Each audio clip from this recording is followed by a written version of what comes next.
नमस्कार, आदाब। मैं अशर यासिर, स्वागत है आपका सियासत टीवी के हिंदी समाचार में। सबसे पहले देखते हैं हेडलाइंस। आरजीकर कॉलेज में हुई तोड़फोड़ को लेकर कलकत्ता हाईकोर्ट ने प्रशासन को लगाई फटकार का ये घटना स्थानीय प्रशासन की विफलता। उद्धव ठाकरे ने बताया कि एमबीए जीता तो कौन होगा महाराष्ट्र का अगला सीएम। उत्तराखंड की नर्स के साथ कोलकाता जैसी हैवानियत, रेप के बाद गला दबाकर हत्या, आरोपी गिरफ्तार।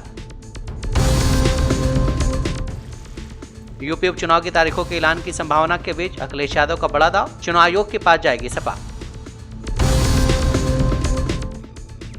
गाजा स्वास्थ्य मंत्रालय का बड़ा दावा, कहा गाजा में मौत का आंकड़ा पहुंचा 40,000 के पार, सबसे ज्यादा बच्चे बने शिकार। अब समाचार विस्तार से। कलकत्ता हाईकोर्ट ने 14 अगस्त की रात को आरजीकर कॉलेज परिसर में हुई तोड़फोड़ के मामले पर सुनवाई की और इस दौरान मुख्य न्यायाधीश ने सख्त लहजे में कहा कि ये घटना स्थानीय प्रशासन की विफलता को दर्शाती है। इस दौरान राज्य सरकार ने अपना पक्ष रखते हुए कहा है कि घटना के समय वहां पुलिस मौजूद थी। इस पर मुख्य न्यायाधीश ने कहा है कि वह अपने लोगों की सुरक्षा नहीं कर सके।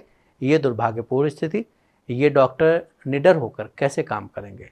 मुख्य न्यायाधीश ने आगे कहा है कि आप घटना के बाद उपाय कर रहे हैं। दूसरी ओर कोलकाता पुलिस ने आज कहा कि उसने आरजीकर मेडिकल कॉलेज एवं अस्पताल में तोड़फोड़ और हिंसा के मामले में अब तक 19 लोगों को गिरफ्तार किया है। अधिकारियों ने बताया कि गिरफ्तार किए गए लोगों को शहर की एक अदालत ने 22 अगस्त तक पुलिस हिरासत में भेज दिया है।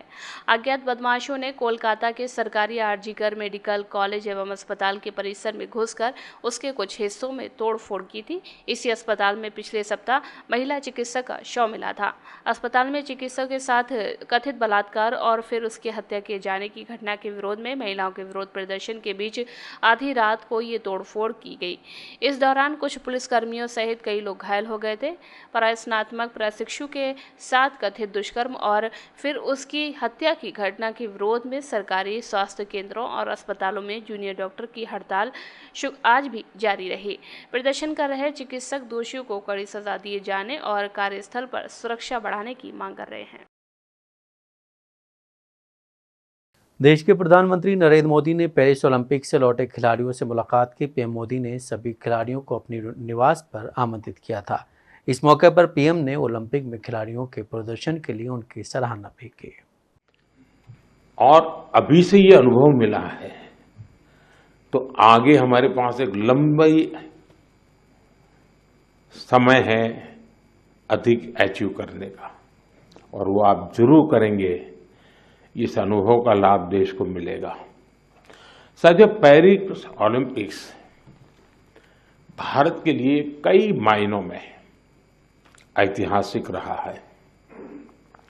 इस ओलंपिक्स में देश के लिए जो रिकॉर्ड्स बने वो देश के कोटि कोटि नौजवानों को प्रेरणा देंगे।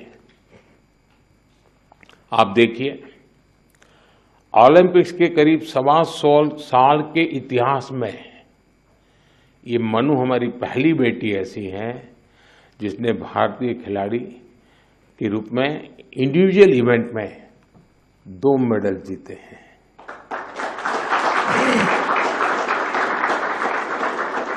हमारा नीरज पहला ऐसा भारतीय खिलाड़ी है जिन्होंने इंडिविजुअल इवेंट में गोल्ड और सिल्वर जीते।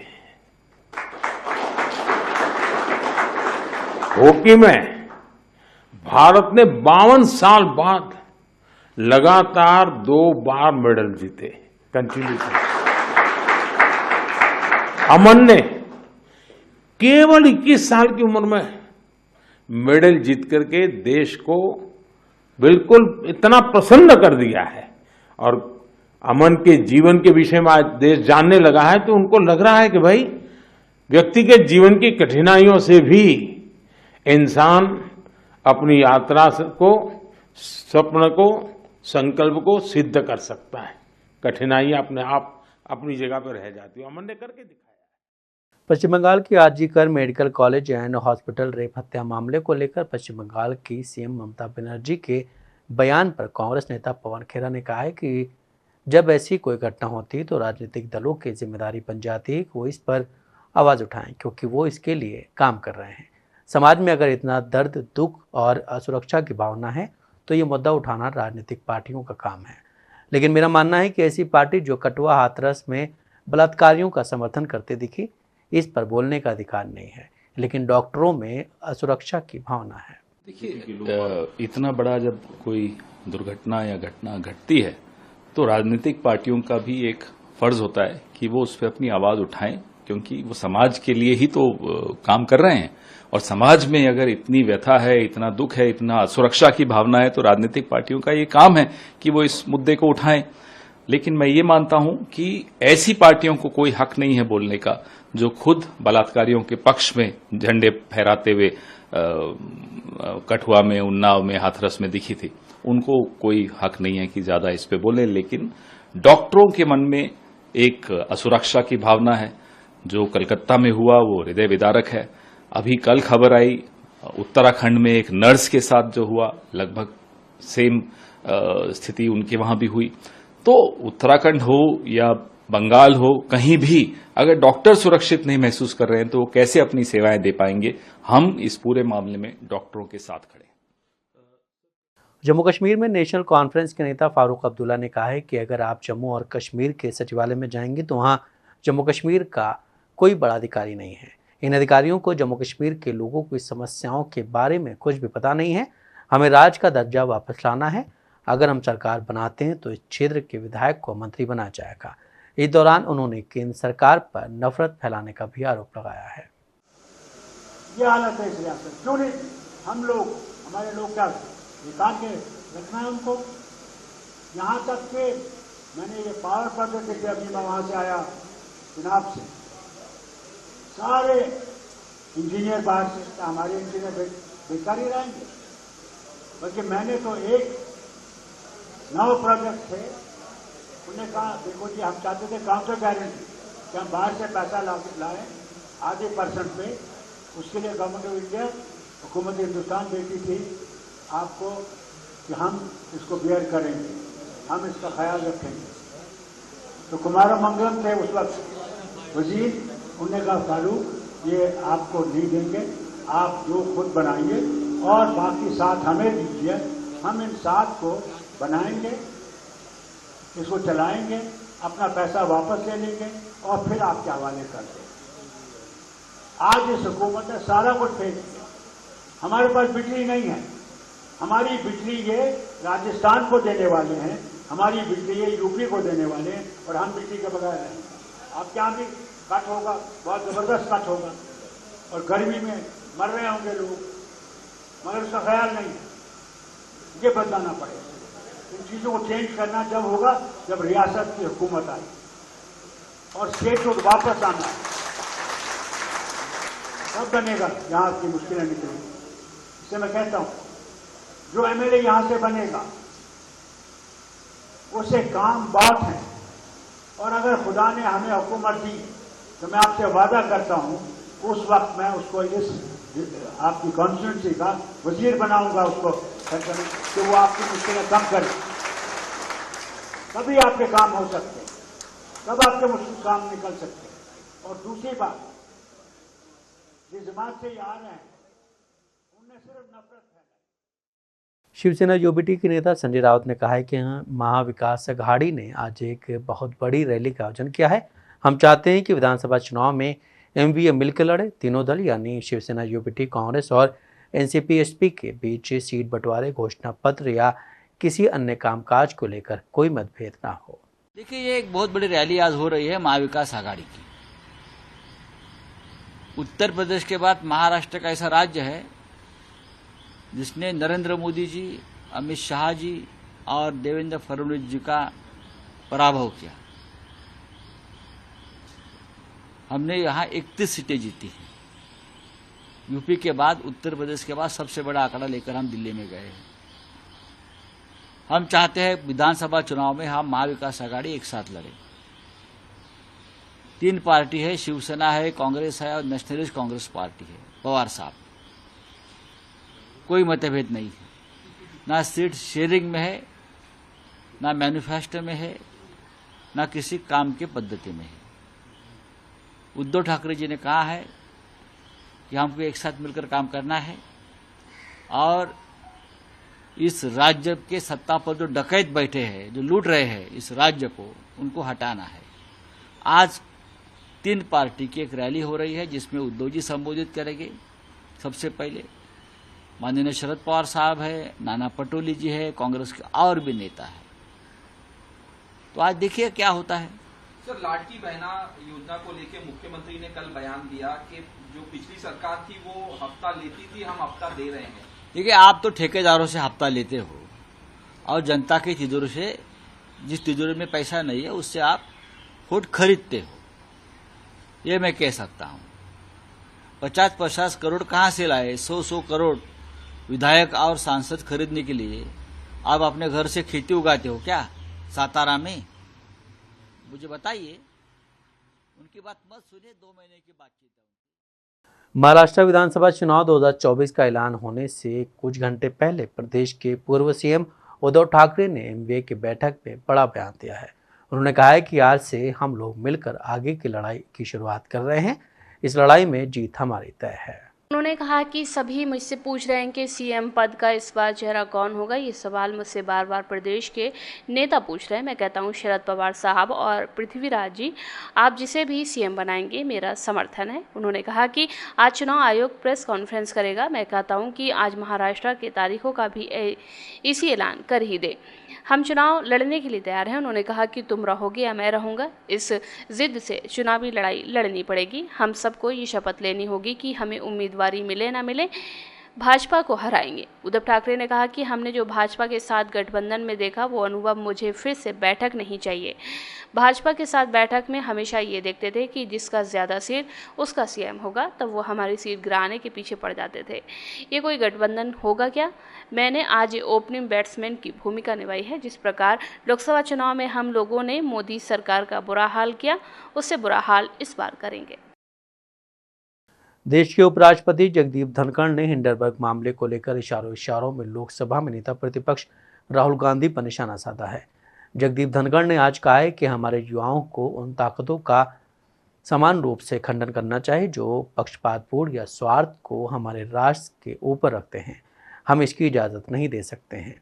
उन्होंने अपने संबोधन के दौरान आगे चिंता व्यक्त की कि संवैधानिक पदों पर बैठे लोग सुप्रीम कोर्ट से एक ऐसे नैरेटिव पर खुद संज्ञान लेने के लिए कह रहे हैं जो हमारी अर्थव्यवस्था को बर्बाद करने के उद्देश्य से फैलाई जा रही है। जगदीप धनखड़ ने आगे कहा है कि आप कानून के छात्र हैं। मैं आज आपको 2 बातें बताकर जाना चाहता हूँ। संस्था का क्षेत्राधिकार भारतीय संविधान द्वारा परिभाषित किया गया है, चाहे वो विधायिका हो, चाहे वो कार्यपालिका हो, चाहे वो न्यायपालिका ही क्यों न हो। न्यायालयों का क्षेत्राधिकार तय किया जाता है। दुनिया भर में देखें, यूएस में सर्वोच्च न्यायालय, यूके में सर्वोच्च न्यायालय या अन्य प्रारूपों को देखें, क्या एक बार भी खुद संज्ञान लिया गया है? क्या संविधान में जो प्रावधान है उससे परे कोई व्यवस्था बनाई गई है? संविधान मूल क्षेत्राधिकार, अपीलीय क्षेत्राधिकार प्रदान करता है, साथ ही साथ ये समीक्षा भी प्रदान करता है। क्या एक बार भी स्वतः संज्ञान लिया गया है? क्या संविधान में जो प्रावधान है उससे परे कोई उपाय बनाया गया है? संविधान मूल क्षेत्राधिकार, अपीलीय क्षेत्राधिकार प्रदान करता है, समीक्षा भी प्रदान करता है, लेकिन हमारे यहाँ क्यूरेटिव पिटीशन भी है। यदि आप इन बारीकियों पर ध्यान केंद्रित नहीं करते हैं तो मुझे आश्चर्य होगा कि ये कौन करेगा। इसके बारे में आपको सोचना चाहिए।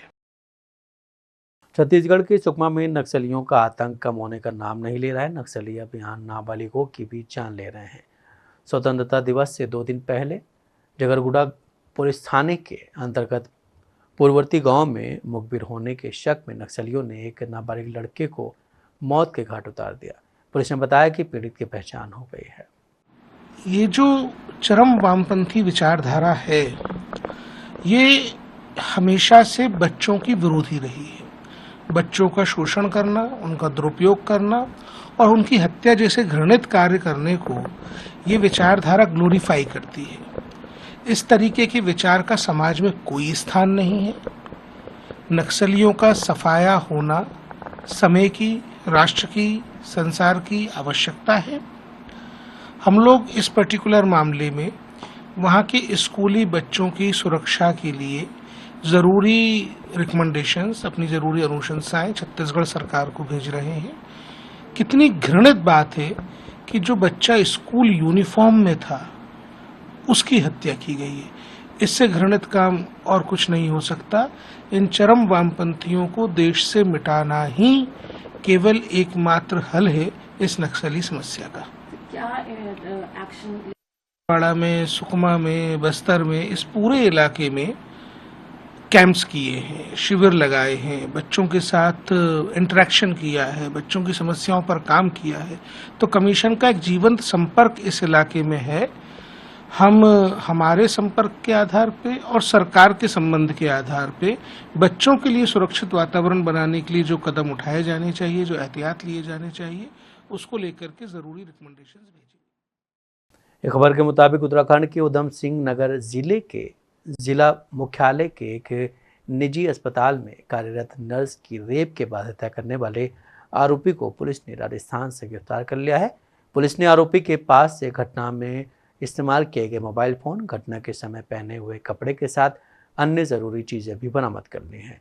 पुलिस ने आरोपी को न्यायालय में पेश किया, जहां से उसे जेल भेज दिया गया है। देखिए, उत्तराखंड पुलिस के द्वारा समय समय पर व्यापक दिशा निर्देश जारी किए गए हैं। आपको ख्याल होगा, जो निर्भया कांड हुआ था उसके बाद महिला सुरक्षा को लेकर के माननीय उच्चतम न्यायालय और भारत सरकार के द्वारा एवं राज्य सरकार के द्वारा समय समय पर विस्तृत दिशा निर्देश जारी किए गए हैं और हमारे पुलिस विभाग के द्वारा भी जारी किए गए हैं। सभी इस तरह के जो संस्थान है वहां पर एक कमेटी होती है, जो सेक्सुअल हैरेसमेंट कमेटी जिसको बोलते हैं, वो वर्क करती है। कहीं भी महिलाओं को अपनी सुरक्षा से संबंधित कोई भी बात अगर कहनी होती है तो बड़े बेहिचक तरीके से वो बात रख सकते हैं। पुलिस विभाग में 112 हमारा जो सिंगल इमरजेंसी नंबर है उस पर अपनी बात रख सकते हैं। साथ में हमने हर एक थाने पे महिला हेल्प डेस्क रखा है, जहां पे जाकर महिलाएं अपनी बात कर सकती हैं। जहां तक ये मान लीजिए जिम है या छोटे छोटे संस्थान है, इसके लेकर के भी जिला मजिस्ट्रेट के अध्यक्षता में कमेटी है, जहां पर महिलाएं अपने हैरेसमेंट के बारे में कह सकती हैं। तो मैं ये समझता हूं कि महिलाओं को और जागरूक होने की आवश्यकता है, लेकिन इसको कोलकाता की घटना से जोड़ करके न देखा जाए, क्योंकि हमारे यहाँ आईपीसी के क्राइम बहुत कम है। अगर मैं आपको एक एग्जांपल के तौर पे बताऊं तो करीब 17-18 हजार के आसपास हमारी टोटल आईपीसी क्राइम होती है सालाना, जिसमें करीब 4 हजार के आसपास महिलाओं क्राइम अगेंस्ट वुमेन जो है उसकी संख्या है। तो अगर 4 हजार अगर देखें तो महिला की आबादी जो है आधी आबादी है। तो 18,000 में 9,000 आप ये एक्सपेक्ट कर सकते हैं कि इतने क्राइम होने चाहिए, हो सकते हैं, लेकिन क्राइम अगेंस्ट वुमेन के प्रति हम लोग बहुत संवेदनशील है। एक भी अगर कोई घटना होती है वो हमारे लिए बहुत ही महत्वपूर्ण है और इसी तरीके से इस प्रस्तुत घटना में भी हमने इमीडिएट एक्शन लिया और एक्शन लेते हुए जो व्यक्ति संलिप्त था उसको अरेस्ट कर लिया। यूपी में 10 विधानसभा सीटों की उपचुनाव की तारीखों के ऐलान के बीच समाजवादी पार्टी के राष्ट्रीय अध्यक्ष अखिलेश यादव ने बड़ा दांव चल दिया है। योगी सरकार के एक फैसले के विरोध में सपा भारत निर्वाचन आयोग के पास जाएगी। समाजवादी पार्टी प्रमुख अखिलेश यादव ने कहा है कि जब भी उपचुनाव होंगे तब समाजवादी पार्टी बीजेपी को हराएगी। ये अधिकारियों के माध्यम से चुनाव जीतना चाहते हैं। अधिकारियों को हटाना, अधिकारियों की पोस्टिंग करना, इसकी शिकायत सपा चुनाव आयोग को करेगी। उपचुनाव जब भी आएगा जनता भारतीय जनता पार्टी को हराएगी। ये अधिकारियों के माध्यम से चुनाव जीतना चाहते हैं।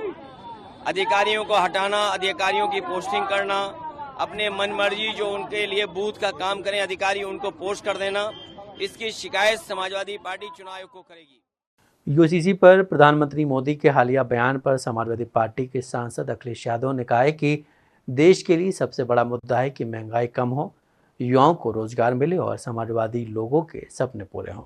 सभी लोग इसमें हिस्सा लें और हमारा समाज एकजुट है। सभी जातियों को उनका अधिकार और सम्मान मिले, ये समय की मांग है। एक प्रोग्रेसिव स्टेट बने। प्रोग्रेसिव कैसे हम योजनाएं लागू कर सकें, लोगों के बीच में प्रॉस्पेरिटी कैसे ला कर सकें, खुशहाली कैसे ला सकें, लोगों के बीच में हम संपन्नता कैसे ला सकें, ये बड़ा सवाल है। और हर जाति को उसका अधिकार मिले, उसको सम्मान मिले, ये आज के समय की जरूरत है। सरकारी डॉक्टर मामले को लेकर लगातार डॉक्टर प्रदर्शन कर रहे हैं। देखिए, मैं कोई घटना हो उस पर राजनीति नहीं करनी चाहिए और घटना पर राजनीति करने का हुनर अगर किसी के पास है तो भारतीय जनता पार्टी के पास है। कोई घटना हो जाएगी, उसका राजनीतिक लाभ और दूसरों को बदनाम करने का अगर टैलेंट किसी के पास है तो भारतीय जनता पार्टी के पास है। कहीं देश में बेटियों के साथ घटना हो, किसी नारी के साथ घटना हो, दुखद है, उसके लिए कार्रवाई होनी चाहिए। और ममता बनर्जी जी खुद मुख्यमंत्री, महिला मुख्यमंत्री हैं। आप उनसे उम्मीद नहीं करोगे कि वो तो करेंगी कार्रवाई, लेकिन भारतीय जनता पार्टी के लोग राजनीति न करें। ये भारतीय जनता पार्टी के लोग हैं और हमने बड़े करीब से देखा है इनके राजनीति करने का ढंग। कोलकाता के मेडिकल कॉलेज के सेमिनार हॉल में ट्रेनी डॉक्टर के साथ दुष्कर्म की घटना पर केंद्रीय मंत्री चिराग पासवान ने ममता बनर्जी से सवाल किया है। चिराग पासवान ने कहा है कि पहले तो वहां पर जो घटना घटी उसे रोकने में आप पूरी तरह से नाकामयाब रहीं। आपकी सरकार, शासन प्रशासन पूरी तरह से नाकामयाब रहा। एक महिला मुख्यमंत्री के रहते हुए इस तरह की घटना को वहां अंजाम दिया गया। उसके बाद सबूतों को मिटाने की सोच के साथ आधी रात के बाद जिस तरीके से वहां पर असामाजिक तत्वों द्वारा तोड़फोड़ की गई, उससे पता चलता है कि कोई तो है जो किसी को बचाना चाहता है। आपकी सरकार, आपका शासन, आपका प्रशासन पूरी तरीके से नाकामयाब रहा। आपके रहते हुए, एक महिला मुख्यमंत्री के रहते हुए इस तरीके की घृणित घटना को वहां पे अंजाम दिया गया। उसके बाद सबूतों को मिटाने की सोच के साथ आधी रात के बाद जिस तरीके से हजारों की संख्या में असामाजिक तत्व वहां पर घुसे, जिस तरीके से उन्होंने तोड़फोड़ वहां पर करने का काम किया, ये अपने में दर्शाता है कि कोई तो है जो किसी को बचाना चाहता। और ये जिम्मेदारी राज्य सरकार, उनके प्रशासन की भी बनती है पूरी तरीके से कि एविडेंसेस के साथ किसी तरीके का कोई छेड़छाड़ नहीं हो। ऐसे में दूसरे के ऊपर आरोप प्रत्यारोप लगाने की बजाय पश्चिम बंगाल की मुख्यमंत्री इस बात को सुनिश्चित करें कि सीबीआई जांच में किसी तरीके का कोई विघ्न, कोई बाधा नहीं हो, किसी तरीके से भी एविडेंसेस के साथ कोई भी टेम्परिंग नहीं हो। प्राथमिकता मुख्यमंत्री जी की ये होनी चाहिए, ना कि आरोप प्रत्यारोप लगाने की। पीड़ित परिवार को इस वक्त न्याय चाहिए, जिसके लिए सीबीआई पूरी मुस्तैदी से वहां पर लगा हुआ है। पर अगर स्थानीय प्रशासन का वहां पे सपोर्ट नहीं मिलेगा और उनके संरक्षण में अगर इस तरीके से एविडेंसेस के साथ छेड़छाड़ होगी, तो ये कहीं ना कहीं पीड़ित परिवार को। बांग्लादेश ने अमेरिका, रूस, जापान, सऊदी अरब सहित 7 देशों से अपने राजदूतों को वापस बुला लिया है।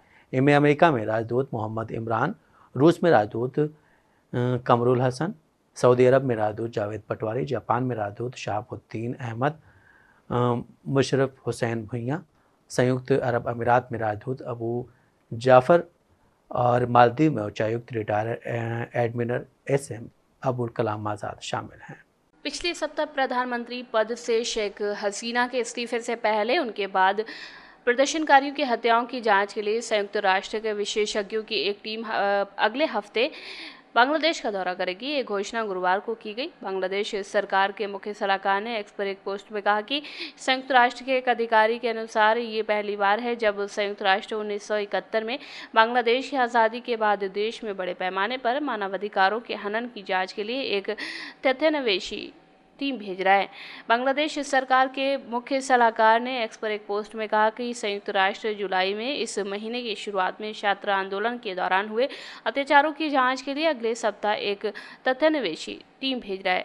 संयुक्त राष्ट्र मानवाधिकार प्रमुख वोल्कर टर्क ने इस कदम की घोषणा उस वक्त की जब उन्होंने मुख्य सलाहकार प्रोफेसर मोहम्मद यूनुस को बुधवार देर रात फ़ोन किया। इससे पहले बुधवार को टर्क के साथ फ़ोन पर वार्ता करने के बाद यूनुस ने एक्स पर पोस्ट किया था। संयुक्त राष्ट्र मानवाधिकार प्रमुख वोल्कर टर्क ने बुधवार को बांग्लादेश के मुख्य सलाहकार प्रोफेसर मोहम्मद यूनुस को फ़ोन किया था। एक रिपोर्ट के मुताबिक इजरायली सेना लगातार गाजा में हमास के ठिकानों को निशाना बना रही है। इस बीच गाजा के स्वास्थ्य मंत्रालय की ओर से कहा गया है कि इजरायली हमले में अब तक 40,000 से ज़्यादा फिलिस्तीनियों की मौत हो चुकी है और कई लोग अभी भी मलबे में दबे हुए हैं, जिनके बीमार होने का खतरा बना हुआ है। उन्होंने बताया कि इजराइल के विमानों ने हमास शहर को निशाना बनाया, जबकि दक्षिणी गाजा पट्टी के खान यूनुस ने तोपों ने कई आवासीय इमारतों को भी नुकसान पहुंचाया है। गाजा स्वास्थ्य मंत्रालय की ओर से बताया गया है कि पिछले 24 घंटों में फिलिस्तीनी क्षेत्रों में हुए हमलों में दर्जनों लोग मारे गए हैं।